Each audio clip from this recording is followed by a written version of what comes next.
ओम नमः सिद्धेभ्यः।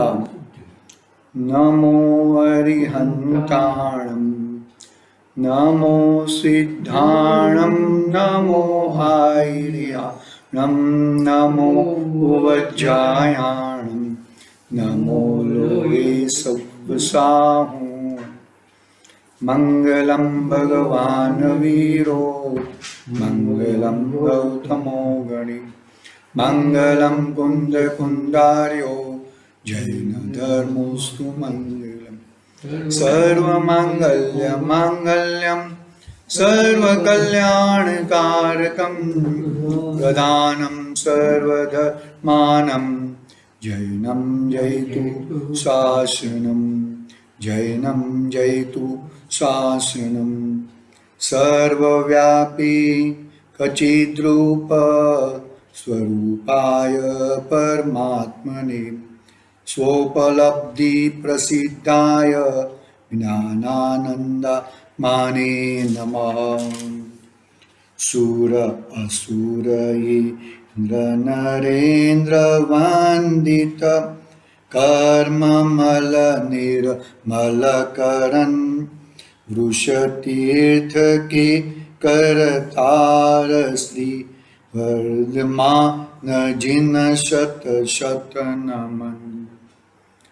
चेतिले चेतन चेत्या विना केम चालसे। द्रव्य गुण आणि पर्यायनी एक शिबिर है। वो शिबिर का थोड़ा विवेचन चर्चा करने का पंडित लोगों ने बोला है। राकेश भाई नागपुर ने कल किया था। कल हमने द्रव्य गुण पर्याय का सामान्य स्वरूप देखा था। द्रव्य कितने होते हैं? विश्व किसे कहते हैं कि 6 द्रव्यों के समूह को विश्व कहते हैं। तो क्या द्रव्य के क्या नाम है? जीव, उद्गल, धर्म, अधर्म, आकाश और काल। मुख्यपणे जीव नियमसार ग्रंथाधिराज में दो द्रव्य कह दिए, जीव और पुद्गल। पुद्गल में बाकी सब जीव छोड़ के बाकी सब पुद्गल में गर्भित हो जाता है। तो कल हमने नक्की किया था कि हम कौन सा द्रव्य है और हमारा द्रव्य का क्या गुण है और गुणों के परिणमन को पर्याय कहते हैं। बराबर? द्रव्य, गुण और पर्याय। पुद्गल द्रव्य है तो पुद्गल भी अनंत गुण है। स्पर्श, रस, गंध, वर्ण आदि अनंत गुण है। जीव द्रव्य है तो दर्शन, विज्ञान, चारित्र आदि अनंत गुण है। अस्तित्व, वस्तुत्व, द्रव्यत्व, प्रमेयत्व वो सामान्य गुण है। सामान्य गुण तो प्रत्येक 6 द्रव्यों में पाए जाते हैं। अभी जो पर्याय जो हो रही है वो पर्याय, मेरी पर्याय कौन सी है, मेरी पर्याय कौन सी है वो समझने के लिए हमें द्रव्य और गुण को पहचानना पड़ेगा कि मैं हकीकत में कौन सा द्रव्य हूं। इस शरीर वाला वो द्रव्य मैं हूं। शरीर और आत्मा एक क्षेत्रावगा है, वो मिली जुली अवस्था वाला मैं द्रव्य हूं। कि कोई जीव द्रव्य अलग है और शरीर कोई द्रव्य अलग है। ये हमें हमारा ज्ञान में, हमारा मस्तिष्क में पूरा द्रव्य गुण पर्याय का पूरा स्ट्रक्चर मालूम पड़ना चाहिए। कल भी कहा था ना कि द्रव्य गुण पर्याय का सब्जेक्ट छोटे जो बालबोध पढ़ते हैं ना, वो बच्चों को पढ़ाया जाता है। क्यों? क्योंकि गढ़ थूती में द्रव्य गुण पर्याय की बरोबर समझन हो जाए। जिसको द्रव्य गुण पर्याय की बरोबर समझन हो जाए तो वो किधर गोथा नहीं खाएगा, वेद विज्ञान करेगा और अपना कल्याण करेगा। तो द्रव्य कौन सा मैं द्रव्य हूं, मेरे क्या गुण है और मेरा गुणों का परिणमन क्या है, ये उंगली हिलाने का परिणमन जीव द्रव्य का नहीं है। जीव द्रव्य का नहीं है। क्यों भाई? कि वो तो शरीर स्वयं उस रूप परिणमता है। शरीर उस रूप वो यदि जीव द्रव्य का मान ले तो क्या प्रॉब्लम आएगा? उल्टी मान्यता हो जाएगी, मिथ्यात्व हो जाएगा। वो शरीर की स्वयं की योग्यता है। सुबह में एक्चुअली प्रवचन हमने लिया था, लेकिन वो रिकॉर्डिंग नहीं हो पाया, आवाज नहीं आई, तो पूरा पौने घंटे का प्रवचन ऐसे ही चला गया। इधर अपना यहाँ पे विषय तो कौन सा चल रहा है? समय सार चल रहा है, कर्ता कर्म अधिकार, लेकिन वो रिकॉर्डिंग नहीं हुआ। इसके लिए ये विषय हम लोगों ने यहां पर स्वाध्याय भवन में लिया है। एक उदाहरण के द्वारा हम समझते हैं द्रव्य गुण पर्याय को। देखो, हमें बुखार हुआ है, बुखार आया है, बोलो शरीर को बुखार आया है, हमें बुखार आया है समझ लो। तो वो बुखार जाने की दवा कौन सी? भाई आजकल तो डोलो 650 लेते हैं सब लोग, क्रोसिन 650, डोलो 650। वो जो डोलो बनी है वो बहुत सारे पदार्थों की बनी हुई है। उसमें एडिटिव भी है, एक्सपिशिएंट भी है, ड्रग भी है। तो ड्रग कौन सा है? कि पैरासीटामोल। तो उदाहरण है, तो उदाहरण मतलब क्या कहते हैं कि वो जो तेरा बुखार जाएगा, तो बुखार किससे जाएगा? पैरासीटामोल से ही जाएगा, अन्य कोई पदार्थ से नहीं जाएगा। बहुत एक दवाई बनती है, उसमें करीबन 15 से 20 आइटम अंदर पड़ती है। ये कोई भी एक दवा, लिक्विड वाली हो, टैबलेट वाली हो, जो भी है, वो दवाई नहीं लेनी चाहिए, वो बात अलग है, वो विषय नहीं है अपना। अपने को द्रव्य गुण पर्याय समझनी चाहिए। एलोपैथिक दवाई बहुत ही अबक्ष है, बहुत ही पाप लगता है उसमें। समझ लो हमारा तो धंधा ही वो है, लेकिन फिर भी। तो कहने का भावार्थ ऐसा यहां पर है कि वो जो तेरा बुखार जाने का कार्य सिर्फ और सिर्फ पैरासीटामोल करेगा, ऊपर का पैकिंग भी नहीं करेगा, वो एल्यूमिनियम फॉइल भी नहीं करेगी, वो प्लास्टिक वाला जो है ना वो भी नहीं करेगा, अंदर बहुत सारी चीज पड़ी है वो भी नहीं करेगा, लेकिन अंदर जो पैरासीटामोल पड़ा है वो ही करेगा। मतलब द्रव्य क्या हुआ कि भाई जो द्रव्य, बाकी सब भी द्रव्य है, लेकिन अपना प्रयोजनभूत द्रव्य क्या हुआ? बुखार को निकालने वाला द्रव्य कौन सा हो? कि पैरासीटामोल। तो पैरासीटामोल द्रव्य, उसका गुण आपको मालूम है, और उसका गुण का परिणाम क्या हुआ कि बुखार चला गया, बुखार चला गया। तो हमें वो चीज को मालूम ना हो और हम ऐसा मान ले कि भाई ये भी दवा ले ले, वो भी दवाई ले ले, वो भी कर ले, वो भी कर ले, तो भाई तू भी बुखार नहीं गया। तो भाई तेरा बुखार जाने का जो मेन दवा है, मेन वस्तु है, वो तूने नहीं ली। ठीक उसी तरह आत्मा के अंदर विकार आदि आते हैं, बरोबर। विकार कौन से विकार है? क्रोध, मान, माया, लोभ इत्यादि विकारी भाव आते हैं, बरोबर है, आत्मा के हैं। ऐदैहिक भाव आत्मा का कहा। क्यों आत्मा का कहा? तत्वार्थ सूत्र में उमा स्वामी ने असाधारण भाव कहा, जीव का ऐदैहिक भाव। क्यों कहा? उसके पीछे रीजन है कि ऐदैहिक भाव यदि तू मानेगा कि मुझे वो ऐदैहिक भाव, क्रोध, मान, माया, लोभ दूसरा मुझे पैदा कराता है, वो कराता है, ऐसा तू मानेगा, तो तू पुरुषार्थ कहां करेगा? पर पदार्थ में करेगा, दूसरे पदार्थ में करेगा। लेकिन उमा स्वामी देव ने कहा कि भाई ऐदैहिक भाव तेरे अंदर ही पैदा होता है, तो अभी तू बाहर क्या इधर उधर झांखे बिगड़ कहां पुरुषार्थ करेगा? अपने में पुरुषार्थ करेगा कि भाई क्रोध मेरे में होता है, क्रोध मेरे अंदर है, बरोबर है। तो वो प्रमाण में आ गया, वो द्रव्य के प्रमाण में आ गया कि भाई क्रोध आदि भाव मेरे अंदर होते हैं, बाहर में नहीं होते हैं। वो क्रोधादि भाव तेरे अंदर होते हैं, तो पुरुषार्थ तू अंदर कर। अभी बुखार जाने के लिए हमने कौन सी वो दवाई नहीं ली, वो दवाई नहीं ली, वो दवाई ली, सिर्फ पैरासीटामोल वाली दवाई ली।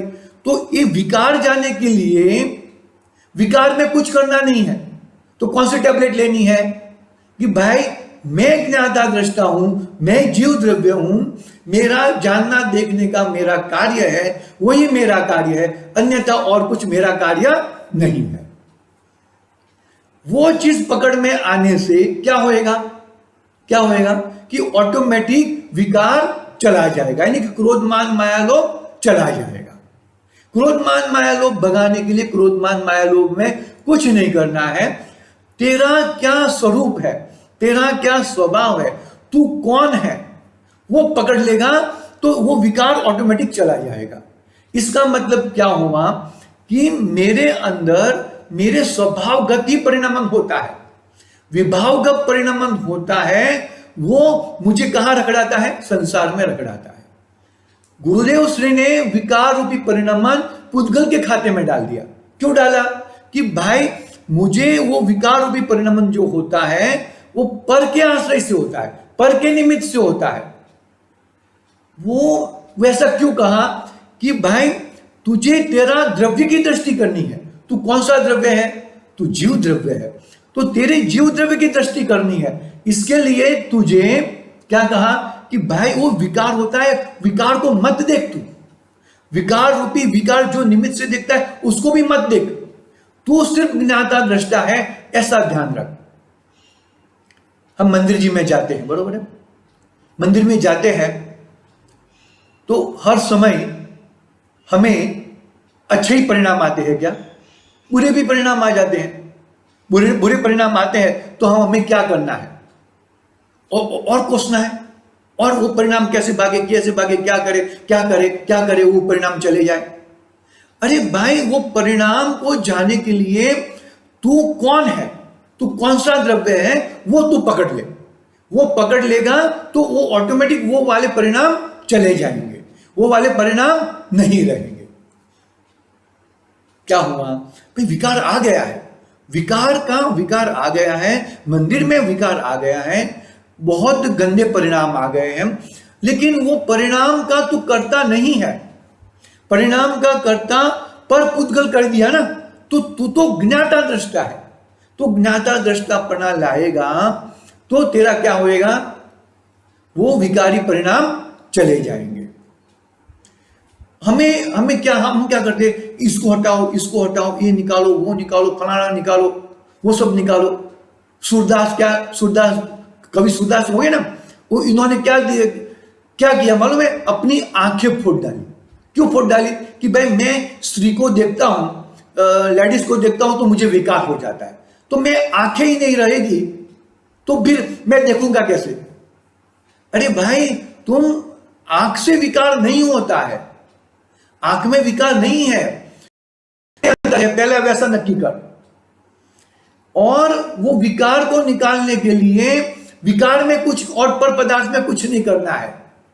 विकार को निकालने के लिए वो विकार को मैं ज्ञाता दृष्टा हूं, जानने देखने वाला हूं, उसको मैं कुछ करने वाला नहीं, वो मुझे कुछ करता नहीं है, वो मैं उसका कुछ नहीं करता हूं।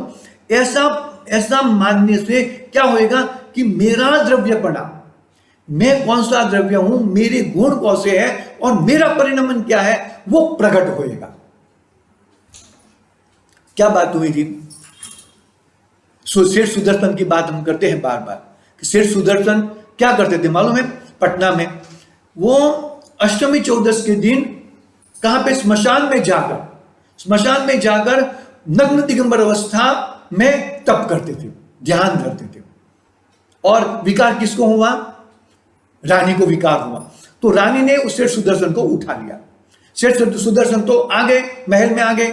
यदि जो सेठ सुदर्शन को यदि विकार परद्रव्य से होता है, सामने वाले द्रव्य से मुझे विकार होता है, ऐसा माना जाए तो सेठ सुदर्शन को रानी को देखकर, रानी की चेष्टाएं देखकर, रानी का ऐसा हावभाव देखकर उनको विकार होना चाहिए था। उनको विकार, सेठ सुदर्शन जी को विकार नहीं हुआ। विकार नहीं हुआ इसका मतलब क्या हुआ कि विकार परद्रव्य मुझे नहीं करा सकता, क्रोध मान माया लोभ मुझे परद्रव्य नहीं करा सकते। परद्रव्य ये विकार मेरे अंदर ही पैदा होता है। अशुभ भाव, शुभ भाव, शुभपणा अशुभपणा आएगी, गाथा 9 में आएगी, हम देख लेंगे। शुभपणा अशुभपणा मेरे अंदर ही पैदा होता है।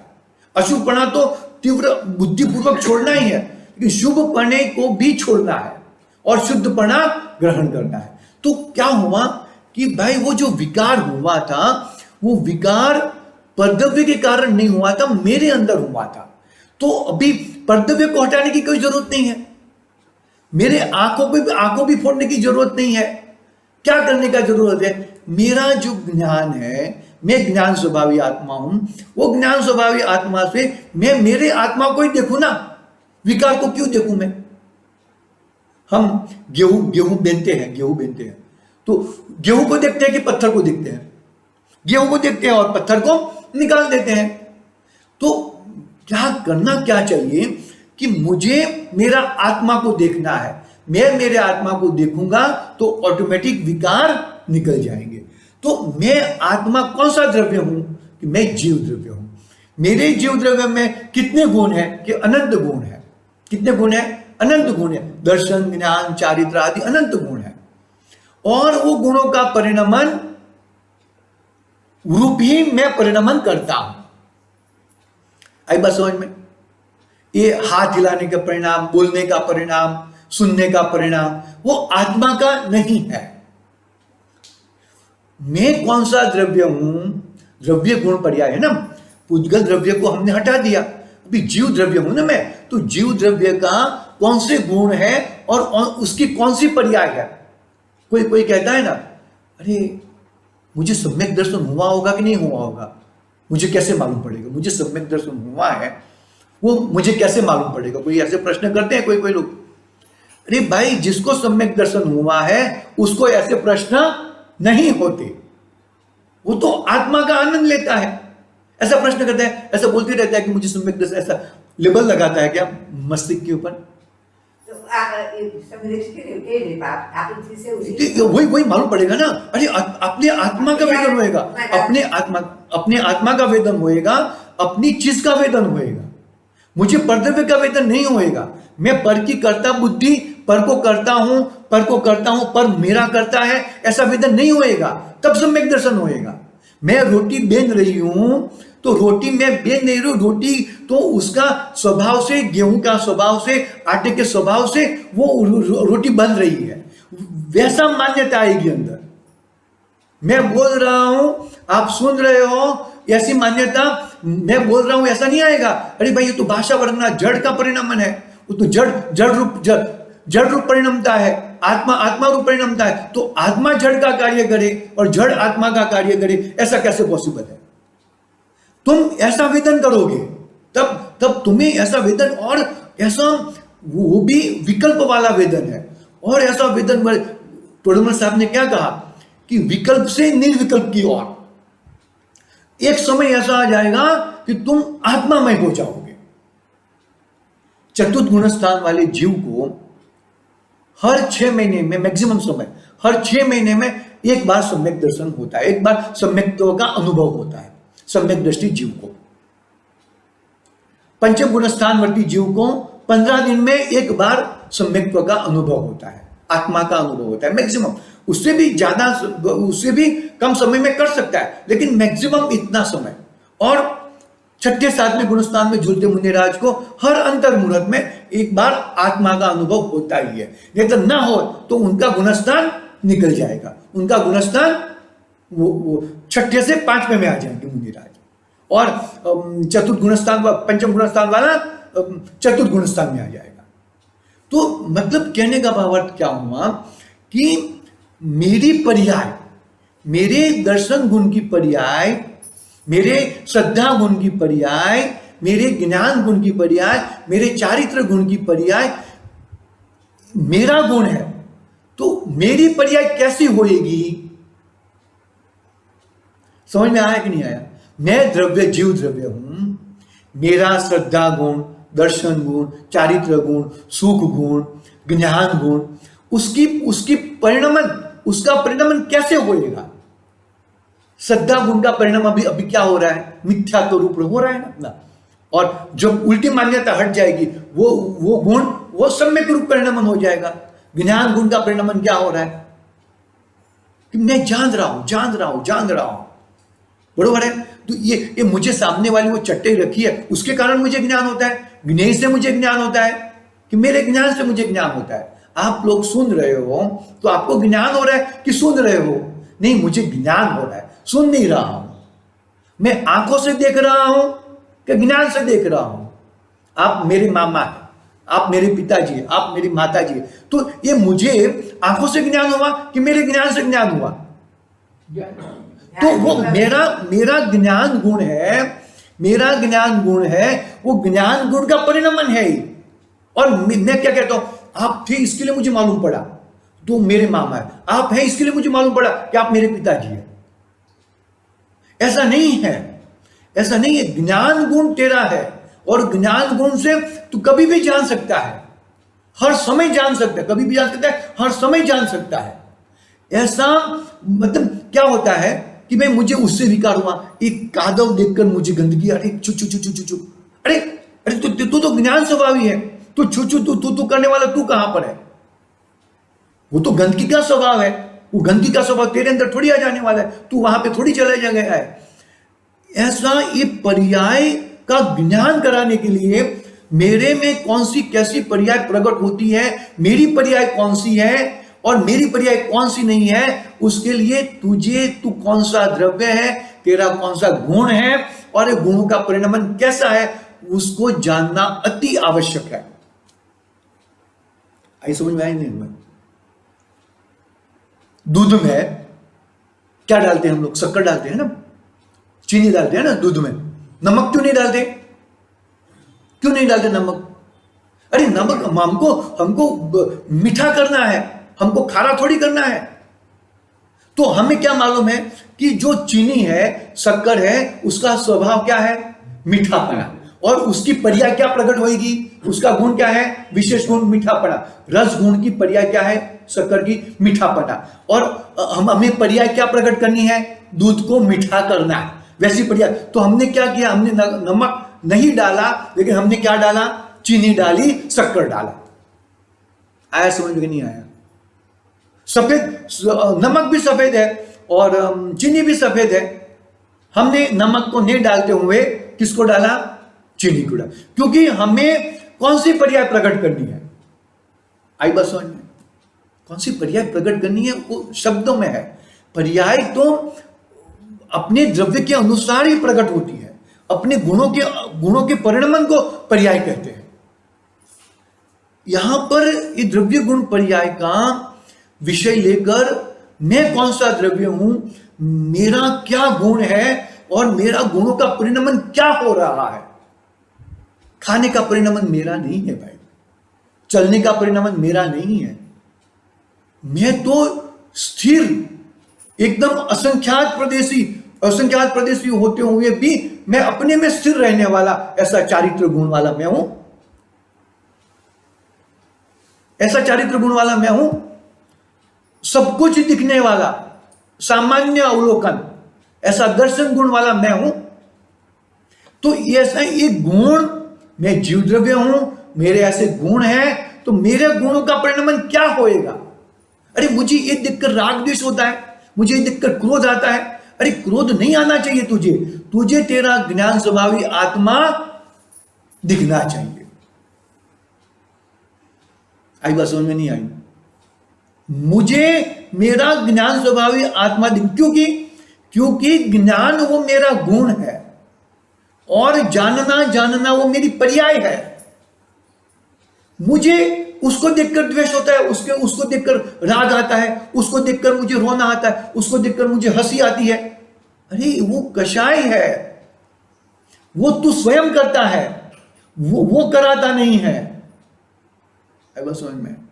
वो कराता नहीं है, सामने वाला द्रव्य नहीं कराता है। तेरा जानने का सुस्वभाव भूलकर तू उल्टी मान्यता को लेकर वो मुझे कराता है, इसके कारण अनादि से तेरा मिथ्यात्व पड़ा है भैया। आई बात समझ में?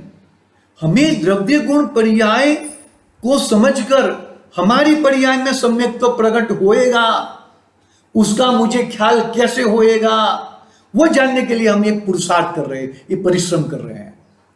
द्रव्य गुण पर्याय समझने के लिए इसका माध्यम ये है, मेन बात ये है। समझ में आ रहा है कि नहीं आ रहा है? द्रव्य में कौन सा द्रव्य हूं? अनादि से आज तक मैं ये शरीर को अपना मानते आया हूं, और शरीर ने कितना समय अपना माना?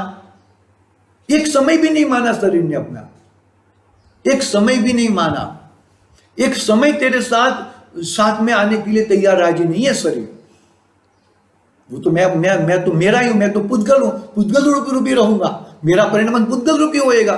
तू मान बैठा था, उल्टी मान्यता के कारण तू मान बैठा था कि मैं शरीर का परिणाम करूं, शरीर मेरा परिणाम करे, मैं शरीर को अस्पष्ट करूं, शरीर मेरा अस्पष्ट करे। ये तू मान बैठा था। शरीर में तो ऐसी मानने की, ऐसा जानने की शक्ति कहां है? आई बात समझ में? उसका गुण देखो। शरीर के गुण कौन से है? स्पर्श रस गंध वर्ण। शरीर के गुण कौन से? स्पर्श रस गंध वर्ण। और जीव के गुण कौन से? दर्शन ज्ञान चारित्र। कहां मेल खाता है? दोनों के बीच में अत्यंत अभाव दिख रहा है कि नहीं दिख रहा है? अनादि से मैंने दूसरी के पर्याय को अपनी पर्याय मान बैठा हूं, दूसरे की पर्याय को, दूसरे के गुण को अपना गुण मान बैठा हूं। वो बहुत बड़ी भूल है, और वो भूल को निकालने के लिए द्रव्य गुण पर्याय का स्ट्रक्चर हमें बहुत मगज में क्लियर करना चाहिए, बहुत जबरदस्त क्लियर करना चाहिए हमें। यदि हम ये क्लियर नहीं कर पाए तो ये भाव यूं ही चला जाएगा, यूं ही चला जाएगा। एक बात समझ में? हमें द्रव्य गुण पर्याय छोटे छोटे बच्चों को हम सिखाते हैं पाठशाला में। कौन सा द्रव्य होते हो, तेरा द्रव्य का क्या नाम है, तेरा द्रव्य का क्या गुण है, तेरा द्रव्य का परिणमन क्या हो रहा है। हमने दो द्रव्यों के बीच में ज्यादा सोच रहे, क्योंकि धर्म अधर्म, आकाश और काल, उसकी बात तो हमने साइड पे ही रखी है। हमें ज्यादा परिणमन कहां दिख रहा है? हमें ज्यादा परिणमन जीव और पुद्गल में दिख रहा है ना। पुद्गल भी ऐसा देखा जाए, पुद्गल भी बाल ब्रह्मचारी है, उसमें भी कुछ नहीं होता। पुद्गल किसे कहते हैं? परमाणु को पुद्गल कहते हैं। किसको कहते हैं? पुद्गल। परमाणु को पुद्गल कहते हैं। और पुद्गल परमाणु हमें आंखों से दिखता नहीं है, वो हमें तो ये सब स्कंद रूपी बड़ी बड़ी चीजें दिखती है। तो पुद्गल भी बाल ब्रह्मचारी है। सिर्फ प्रॉब्लम जीव में ही है। अरे जीव में भी प्रॉब्लम नहीं है, ये मोह के कारण, उल्टी मान्यता के कारण ये इसने दूसरों का परिणमन अपना परिणमन मान लिया, दूसरों के निमित्त से होने वाला परिणमन अपना परिणमन मान लिया।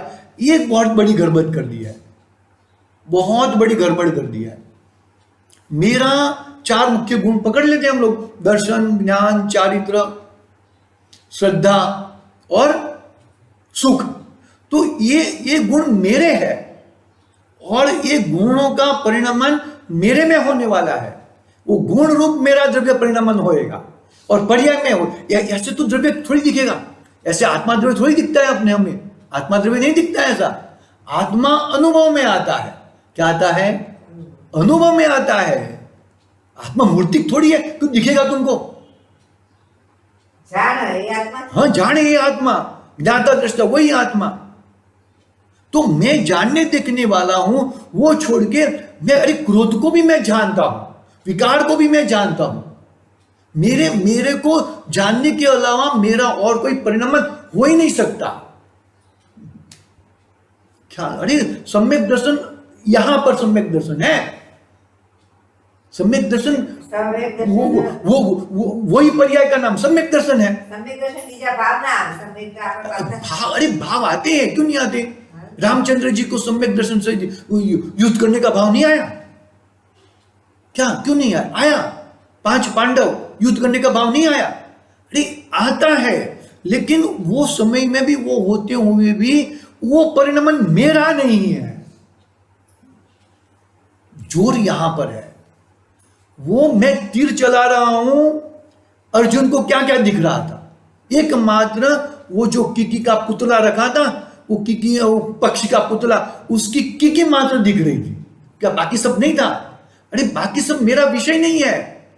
मेरा बुखार पैरासीटामोल से उतरने वाला है, बाकी सब कोई मतलब नहीं है। बाकी से मेरे को क्या मतलब? बाकी साथ में हो ना हो ना हो। अरे आप बताओ मुझे, अरे मानो कि हम ये 45 नंबर की गाथा है ना, यहाँ पे पुण्य फला अर्हंता करके 45 नंबर की गाथा नहीं पढ़ेंगे हम। अरे वहां पर पुण्य को, इतने बड़े पुण्य, इतने पुण्यशाली होने के बावजूद भी वो पुण्य को हेय रूप मानते हैं। वो पुण्य, अरे पुण्य से मानो कि मोक्ष मिल जाएगा तो स्वर्ग कैसे मिलेगा मेरे को बताओ? स्वर्ग रूपी पर्याय कैसे मिलती है? पुण्य से मिलती है ना। तो स्वर्ग पुण्य रूपी पुण्य से यदि मोक्ष मिल जाएगा तो स्वर्ग किससे मिलेगा? स्वर्ग किससे मिलेगा? स्वर्ग भी एक है ना, एक क्षेत्र है कि नहीं है स्वर्ग।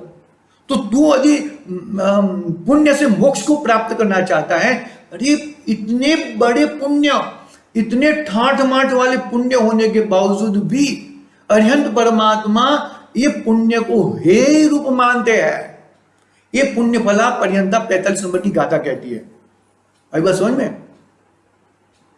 आज मेरा विषय है 10वीं गाथा में प्रवेश करना। 10वीं गाथा में प्रवचन सार जी विराजमान है। पहली 5 गाथाएं आचार्य देव ने लिखी है, वो गाथाएं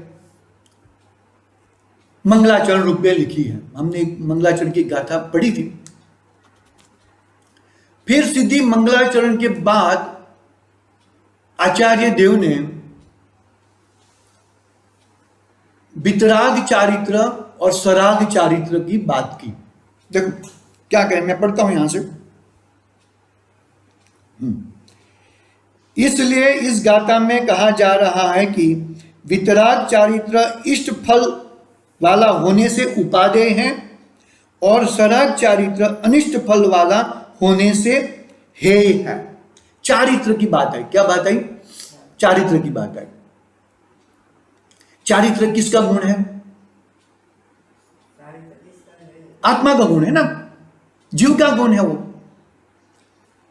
तो वो चारित्र आत्मा का गुण है, तो उसका परिणमन उस रूप होएगा ना।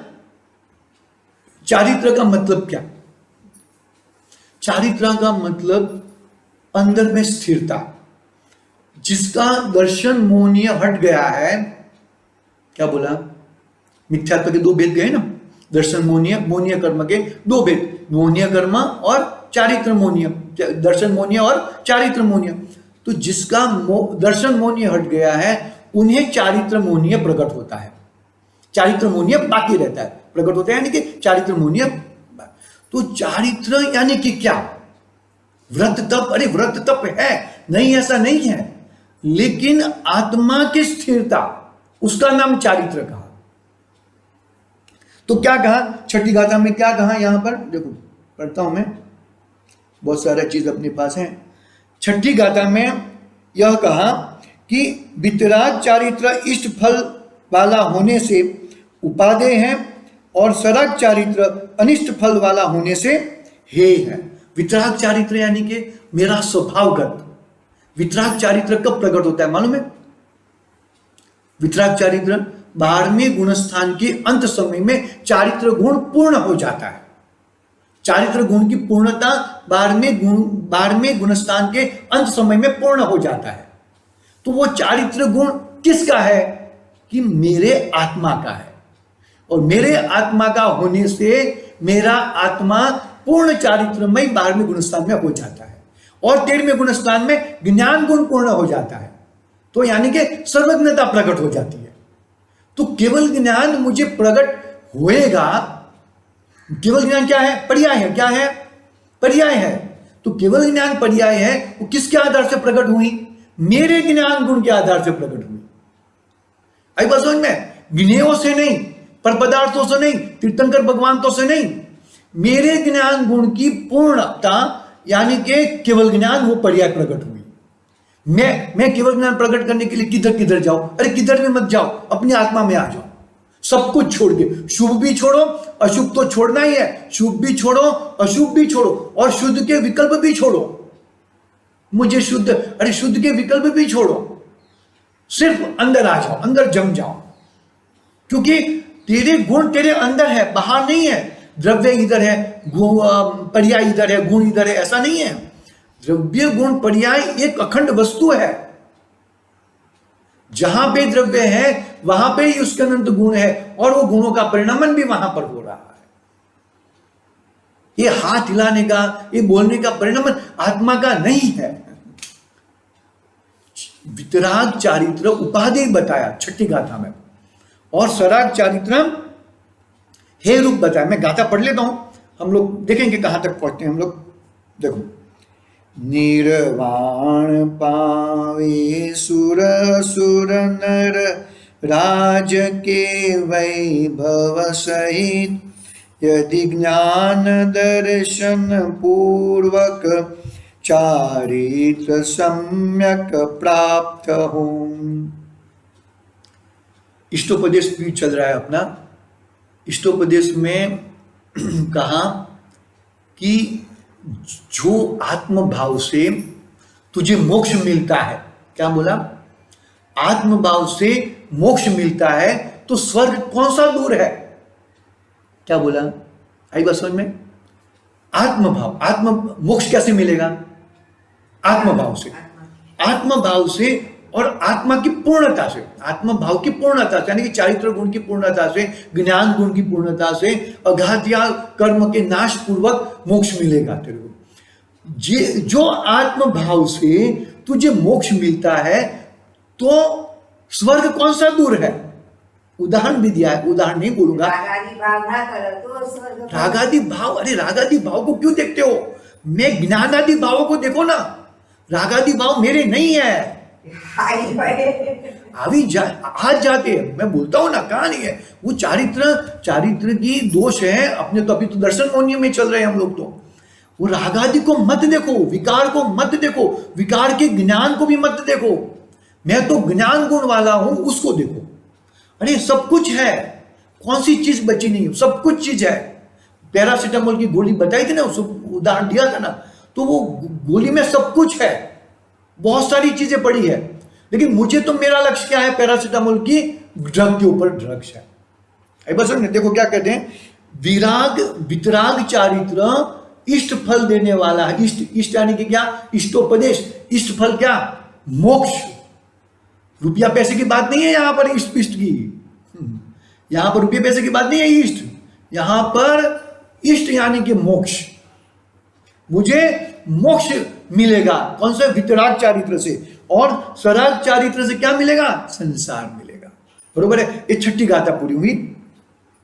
सातवीं गाथा में चारित्र खलु धम्मो, चारित्र खलु धम्मो आया। हमको 10वीं गाथा तक पहुंचना है 5 मिनट में पूरा करता हूं, 5 मिनट लगेगा, जो गाय मत करना। क्या कहा यहां पर? चारित्र खलु धम्मो। चारित्र गुण किसका कहा हमने? आत्मा का कहा। हम चारित्र कहां मानते आए थे अभी तक? ये व्रत करो, उपवास करो, फलाना करो। अरे जो आत्मार्थी है वो उपवास करेगा ही, क्यों नहीं करेगा? उसको जरूरत ही नहीं है। मेरे को मुनिराज इतना समिति कैसे पाते निश्चय से कि मैं अनशन स्वभावी हूं, अनाहारी हूं।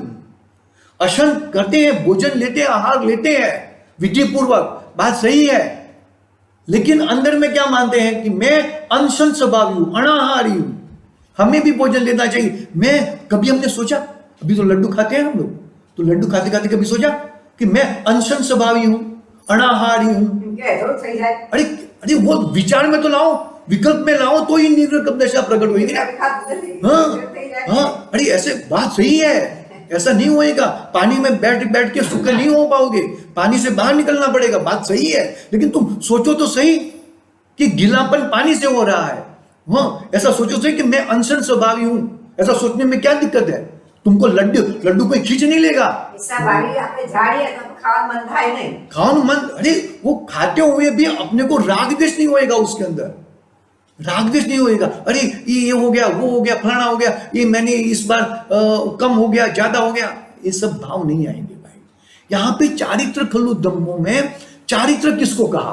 कि आत्मा से। देखो मैं पढ़ता हूं यहां से, देखो, मोह और क्षोभ से रहित आत्मा का परिणाम ही साम्य है, चारित्र है, धर्म है। मोह, कौन सा मोह? दोनों प्रकार के मोह। कौन सा दोनों प्रकार के मोह? दर्शन मोह और चारित्र मोह।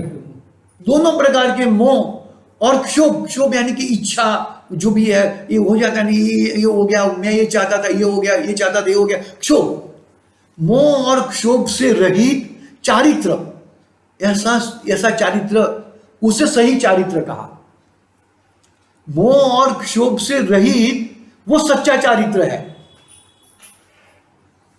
हम व्रत मनाई नहीं है, व्रत जबरदस्त करो, शुभ परिणाम जबरदस्त करो, भक्ति जबरदस्त करो, लेकिन तुम कौन हो? तुम्हारी भक्ति सच्ची भक्ति, आत्म भक्ति है कि नहीं है? वो साथ में कंटिन्यू रखो ना, वो साथ में रखो ना। बस। तो क्या कहा जी, मैं गाथा पढ़ लेता हूं। चारित्र ही बस धर्म है, वह धर्म समता भाव है, दग मोह क्षोभ विहीन निज परिणाम समता भाव है। मोह और क्षोभ से रहित, दर्शन मोह और चारित्र मोह से और क्षोभ से रहित, वो मेरा चारित्र है। कितना शल्य था बाहुबली स्वामी को। मैं भरत की भूमि में खड़ा हूं। एक्चुअली क्या शल्य था वो तो ऐसा कवियों ने कहा है, वो तो शल्य उनको ही मालूम रहेगा, वो तो, लेकिन फिर भी एक जो अपना जिनवाणी में आया है वो हिसाब से कहते हैं। अरे मोह, मोह उसको चारित्र मोह कह दिया, और जब तक ये वो मोह नहीं जाएगा तब तक तुझे चारित्र धर्म प्रकट नहीं होएगा। कहा ना, वितरागता, संपूर्ण वितरागता, यानी कि चारित्र गुण की पूर्णता 12वें गुणस्थान के अंत समय में प्रकट होती है, 12वें के अंत समय में, और ज्ञान गुण पूर्ण होता है 13वें गुणस्थान में। आई बात समझ में नहीं आई? बहुत समझना चाहिए, बहुत इतने अच्छी तरह समझना चाहिए कि मैं कौन सा द्रव्य हूं, मेरे गुण कौन से, और मेरे गुणों का परिणमन क्या है। हम उल्टी मान्यता कर लेते हैं, हमने व्रत कर दिए तो चारित्र हो गया। अरे ऐसा नहीं है, व्रत करो, खूब करो, लेकिन व्रत करने से चारित्र नहीं होता। ये बताते हैं आचार्य देव। ये जब तक हमें हमारी पर्याय, कौन सी हमारी पर्याय है, उसका ज्ञान नहीं होएगा, तब तक हम उल्टी मान्यता मानते रहेंगे। समझ में आई कि नहीं आई बात? आई बात समझ में नहीं आई?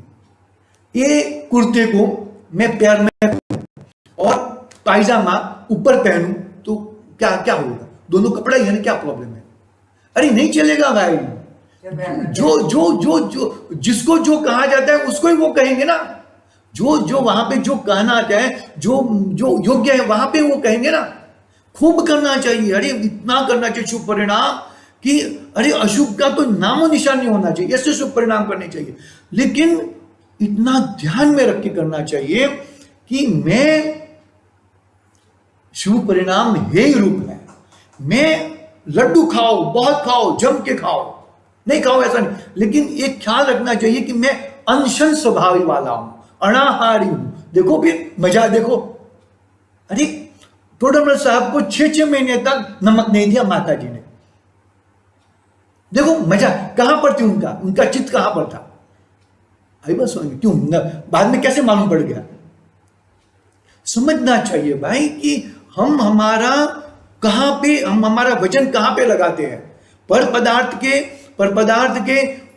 के गुणों पे और पदार्थ के पर्यायों पे जोर लगाते हैं कि हम हमारे द्रव्य, हमारे गुण और हमारे पर्याय पे जोर लगाना है हमें। हमारा द्रव्य क्षेत्र काल भाव, स्वद्रव्य, स्वक्षेत्र, स्वकाल और स्वभाव अलग है, और परद्रव्य के पर क्षेत्र, पर काल, पर भाव अलग है। समझना चाहिए हमें बहुत अच्छी तरह से समझना चाहिए। आगे बढ़ते हैं। देखो ये हो गया 7 नंबर की गाथा। 8 नंबर की गाथा में क्या कहते हैं? देखो 8 नंबर की गाथा में कहा कि चारित्र धर्म ही रूप परिणमता है। धर्म रूप, देखो मैं उत्थानी का पढ़ता हूं तो मालूम पड़ेगा अच्छी तरह से। हाँ धर्म है अर्थात चारित्र रूप धर्म में परिणत आत्मा ही चारित्र है। धर्म और क्या क्या चारित्र रूप धर्म में ही परिणत आत्मा, परिणत यानी कि वहां पे स्थिर रहना, चारित्र में स्थिर रहना, वही आत्मा है, वही चारित्र, वही आत्मा चारित्र है, वही आत्मा चारित्र है। देखो उसकी गाथा पढ़ लेता हूं। जिस काल में जो दर्व जिस परिणाम से हो परिणमित हो, उसी समय वह धर्म परिणत आत्मा ही धर्म है। आई बात समझ में? ये आठवीं गाथा हुई। क्या हुआ आठवीं गाथा में? क्या कहा कि धर्म से परिणमित, धर्म से परिणमित आत्मा ही धर्म है। तो मेरे धर्म कौन है? मेरे गुण, मेरे धर्म, मेरी शक्तियां। ये पुस्तक का पाना, ऐसा करने की शक्ति आत्मा में नहीं है, क्योंकि ये मेरा कार्य नहीं है, आत्मा का कार्य नहीं है। ये ऐसा पत्ता जानता हुआ, ऐसा पत्ता ऐसा होता है, ऐसा जानने की शक्ति आत्मा में है। वो ये रूप परिणमित करेगा, वही आत्मा सत्ता है, सच्चा आत्मा है। इसका मतलब ये नहीं करने का ऐसी बात नहीं है।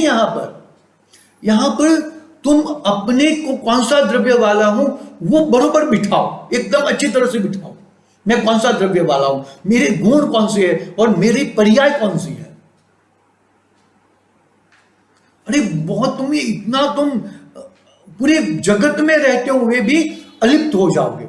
कमलिन का पत्र कहां रहता है? कादव और पानी में रहते हुए भी अलिप्त है, जुदा है। तुम अपने द्रव्य में रहोगे, मैं ही द्रव्य हूं। अरे तुम शरीर साथ में है तो भी तुमको मालूम नहीं पड़ेगा, अरे शरीर के साथ हूं कि मैं आत्मा के साथ हूं। ऐसी परिणति आ जाती है सम्यक दृष्टि को। मैं शरीर में बैठा हूं कि मेरी आत्मा में बैठा हूं, मैं शरीर में हूं कि आत्मा में हूं। श्रद्धा गुण का सम्यक गुण, सम्यक परिणाम ये है। बस में आगे लास्ट गाथा, 9वीं गाथा, 10वीं गाथा कल प्रारंभ करेंगे। मैं तो सुबह में लेता हूं घर पे, देखेंगे। देखो बात करता हूं मैं बाद में। देखो अभी 9वीं गाथा में क्या कहा? धर्म से परिणमित आत्मा। हाँ, 9वीं गाथा में कहा कि आत्मा परिणाम स्वभावी है। क्या है? आत्मा यानी कि जीव द्रव्य, यानी कि सभी द्रव्य परिणाम स्वभाव वाले हैं। क्या है? परिणमन होता रहता है। बालक से बच्चा, बच्चा से और थोड़ा बड़ा, बुढ़ापा, यौवन बड़ा, बुढ़ापा, ऐसा परिणमन स्वभाव वाला है। प्रत्येक द्रव्य परिणमन स्वभाव वाला है। वो गाथा पढ़ लेता हूं मैं पक्का। 10 मिनट टाइम बहुत हो गया है, 50 मिनट। देखो स्वभाव से परिणाममय जी अशुभ परिणत हो अशुभ, शुभ भाव परिणत शुभ तथा शुद्ध भाव परिणत शुद्ध है। ये भी बात लेंगे, 9वीं गाथा की भी बात लेंगे। शुभपणा, अशुभपणा और शुद्धपणा।